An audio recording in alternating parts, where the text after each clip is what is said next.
മറ്റു വാർത്തയിലേക്ക് നിപ്പ ബാധിച്ച് മരിച്ച പാലക്കാട് കുമരംപുത്തൂർ സ്വദേശിയുടെ റൂട്ട് മാപ്പ് പുറത്തുവിട്ടു. ജൂലൈ 6-ാം തീയതി മുതൽ 12-ാം തീയതി വരെ രോഗി സഞ്ചരിച്ച വഴികളാണ് റൂട്ട് മാപ്പിലുള്ളത്. സാജിദ് അജ്മൽ വിവരങ്ങൾ നൽകും. സാജിദ്, അദ്ദേഹം പൊതുഗതാഗത സംവിധാനങ്ങൾ ഉപയോഗിച്ചാണ് ഈ ദിവസങ്ങളിലൊക്കെ യാത്ര ചെയ്തതെന്ന് പറയുന്നുണ്ട്. അപ്പോൾ അത് വലിയ ആശങ്കയുണ്ടാക്കുന്നുണ്ടോ?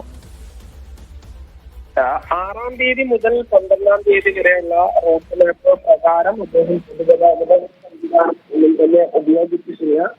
പക്ഷേ അതിന് മുൻപ് അദ്ദേഹത്തിന് ഈ 9-ാം തീയതിക്ക് മുൻപ് 7-ാം തീയതി മുതൽ തന്നെ ചെറിയ രീതിയിൽ പനിയുണ്ട്. ആ സമയത്ത് പൊതുഗതാഗത സംവിധാനം ഉപയോഗിച്ചിട്ടുണ്ട്. അട്ടപ്പാടിയിലേക്ക് അദ്ദേഹം 3 തവണ KSRTC ബസ്സിലാണ് പോയി വന്നിട്ടുള്ളത്.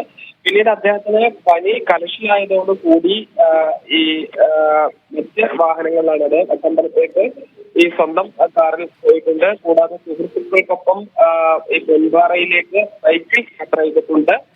പിന്നീട് ആംബുലൻസിലാണ് 11-ാം തീയതി ആശുപത്രിയിലേക്ക് പോകുന്നത്. 12-ാം തീയതി മരിക്കുന്നു. ഈ രീതിയിൽ മണ്ണാർക്കാട്ടെയും പട്ടമ്പലത്തെയും പെരിന്തൽമണ്ണയിലെയും ആശുപത്രി ജീവനക്കാർ ഉൾപ്പെടെ നിരീക്ഷണത്തിൽ കഴിയുകയാണ്. നിലവിൽ 64 പേരാണ് ഉള്ളത്.